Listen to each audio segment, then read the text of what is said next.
ಕೇಂದ್ರ ಸರ್ಕಾರದ ವಿರುದ್ಧ ಕೆರಳಿ ಬೀದಿಗಿಳಿದಿದೆ ಕಾಂಗ್ರೆಸ್. ಫ್ರೀಡಂ ಪಾರ್ಕ್ನಲ್ಲಿ ರಾಮ್ಜಿ ವಿರುದ್ಧ ಬೃಹತ್ ಪ್ರತಿಭಟನೆ ನಡೀತಾ ಇದೆ. ಪ್ರತಿಭಟನೆಯಲ್ಲಿ ರಾಜ್ಯ ಕಾಂಗ್ರೆಸ್ನ ಉಸ್ತುವಾರಿ ಸುರ್ಜೇವಾಲಾ ಕೂಡ ಭಾಗಿಯಾಗಿದ್ದಾರೆ.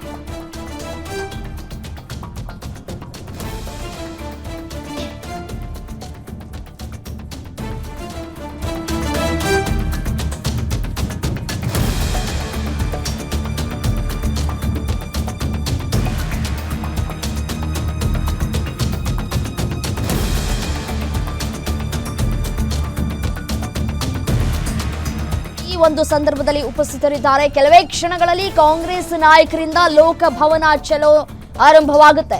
ಮನ್ರೇಗಾ ಮರುಸ್ಥಾಪನೆಗಾಗಿ ಲೋಕಭವನಕ್ಕೆ ಕೈಪಡೆ ಮುತ್ತಿಗೆಯನ್ನ ಹಾಕ್ತಾ ಇದೆ. ಫ್ರೀಡಂ ಪಾರ್ಕ್ನಿಂದ ಲೋಕಭವನಕ್ಕೆ ಕಾಂಗ್ರೆಸ್ಸಿಗರು ಪಾದಯಾತ್ರೆಯನ್ನ ನಡೆಸ್ತಾ ಇದ್ದಾರೆ.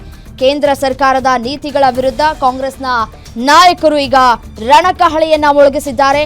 ಮಹಾತ್ಮ ಗಾಂಧಿ ರಾಷ್ಟ್ರೀಯ ಗ್ರಾಮೀಣ ಉದ್ಯೋಗ ಖಾತ್ರಿ ಯೋಜನೆಯ ಮರುಸ್ಥಾಪನೆಗಾಗಿ ಆಗ್ರಹಿಸಿ ಕಾಂಗ್ರೆಸ್ನ ಪಡೆಯು ಇವತ್ತು ಲೋಕಭವನ ಚಲೋವನ್ನ ಹಮ್ಮಿಕೊಂಡಿದೆ. ಇನ್ನೇನು ಕೆಲವೇ ಕ್ಷಣಗಳಲ್ಲಿ ಆರಂಭ ಆಗುತ್ತೆ. ಪಂಚಾಯತಿಗಳೇನೋ ಹೆಚ್ಚು ಕಮ್ಮಿ ಆಯ್ತು ಅಂತೇಳಿ ನಾವು ಕೆಲವು ಕ್ರಮವನ್ನು ಕೈಗೊಂಡಿದ್ದೇವೆ. ಯಾರೋ ಒಬ್ರು ಇಬ್ರು ತಪ್ಪು ಮಾಡ್ತಾರೆ ಅಂತಾರೆ ಮೂಗನೆ ಕುಯ್ದು ಬಿಡಕ್ಕಾಗ್ತಿದ್ದಾ? ಸಾಧ್ಯ ಇಲ್ಲ. ಒಂದು ಹೇಳಲಿಕ್ಕೆ ನಾನು ಬಯಸ್ತೇನೆ, ನಮ್ಮ KPCC ಎಲ್ಲ ಪದಾಧಿಕಾರಿಗಳು ಎಲ್ಲ ಸೇರಿ ನಮ್ಮ ಉಗ್ರಪ್ಪನವರ ಮುಖಂಡತ್ವದಲ್ಲಿ ನನಗೊಂದು ಪತ್ರ ಬರೆದಿದ್ದಾರೆ, ನಮಗೆ ತಿಳಿಸಿದ್ದಾರೆ. ಏನಂದ್ರೆ 6,000 ಪಂಚಾಯತಿಗಳೇನಿದೆ ಗಾಂಧೀಜಿ ಹೆಸರನ್ನು ಅಳಿಸಲಾಕ್ಲಿಕ್ಕೆ ಸಾಧ್ಯ ಇಲ್ಲ.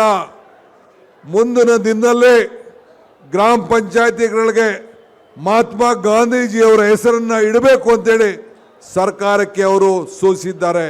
ಇದು ಪಕ್ಷದ ತೀರ್ಮಾನ. ನಾವು ಮುಖ್ಯಮಂತ್ರಿಗಳಿಗೆ ಆ ಮನವಿಯನ್ನು ನಾವು ಕೊಟ್ಟಿದ್ದೇವೆ.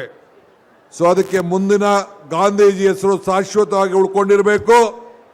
ಹಳ್ಳಿಗೆ ಒಂದು ಶಾಲೆ, ಹಳ್ಳಿಗೆ ಒಂದು ಸಹಕಾರ ಸಂಘ, ಹಳ್ಳಿಗೊಂದು ಪಂಚಾಯತಿ ಇರಬೇಕು ಅಂತೇಳಿ ಮಹಾತ್ಮ ಗಾಂಧೀಜಿಯವರ ದೊಡ್ಡ ಸಂಕಲ್ಪ ಇತ್ತು. ಸೊ ಆ ದೊಟ್ಟಿನಲ್ಲಿ ಇವತ್ತು ನಾವು ಮುಂದಿನ ದಿನದಲ್ಲಿ ಎಲ್ಲ ಗ್ರಾಮ ಪಂಚಾಯತಿಗಳಿಗೆ ಮಹಾತ್ಮ ಗಾಂಧೀಜಿಯವ್ರನ್ನ ಹೆಸರನ್ನ ಸೇರಿಸುವಂಥ ಕೆಲಸವನ್ನು ನಾವು ಕಾರ್ಯಕ್ರಮವನ್ನು ರೂಪಿಸ್ತೇವೆ. ಕೇಂದ್ರ ಸರ್ಕಾರ ಹಿಂದೆ ನರೇಗಾದಲ್ಲಿ ಕೊಡಬೇಕಾದಂಥ ಹಣ ಕೊಡಲಿಲ್ಲ. ಇವತ್ತು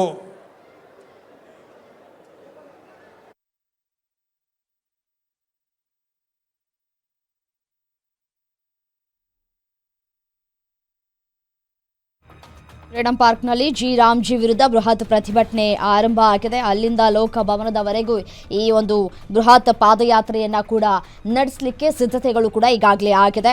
ಈ ಹೋರಾಟದ ನೇತೃತ್ವವನ್ನು ಮುಖ್ಯಮಂತ್ರಿ ಸಿದ್ದರಾಮಯ್ಯ ಹಾಗೂ DCM DK ಶಿವಕುಮಾರ್ ಅವರೇ ವಹಿಸಿಕೊಂಡಿದ್ದಾರೆ. ಪ್ರತಿಭಟನೆಯಲ್ಲಿ ರಾಜ್ಯ ಕಾಂಗ್ರೆಸ್ ಉಸ್ತುವಾರಿ ಸುರ್ಜೇವಾಲಾ ಮತ್ತು ಮಾಜಿ CM ವೀರಪ್ಪ ಮೊಯ್ಲಿ ಅವರು ಕೂಡ ಉಪಸ್ಥಿತರಿದ್ದಾರೆ. ಸಚಿವ HK ಪಾಟೀಲ್ ಸೇರಿದಂತೆ ಘಟಾನುಘಟಿ ನಾಯಕರು ಕೂಡ ಭಾಗಿಯಾಗಿದ್ದಾರೆ. ಸುಮಾರು 10,000ಕ್ಕೂ ಅಧಿಕ ಕಾರ್ಯಕರ್ತರೊಂದಿಗೆ ಲೋಕಭವನಕ್ಕೆ ಮುತ್ತಿಗೆ ಹಾಕೋದಕ್ಕೆ ಕೈಪಡೆ ಈಗಾಗಲೇ ಸಜ್ಜಾಗಿದೆ.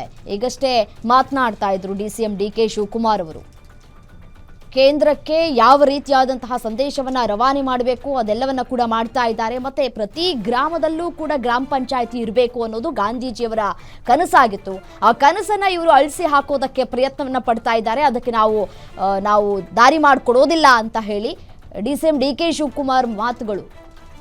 ಮನ್ರೇಗಾ ಮರುಸ್ಥಾಪನೆ ಮಾಡ್ತೀವಿ ಅಂತ ಹೇಳ್ತಾ ಇದ್ದಾರೆ.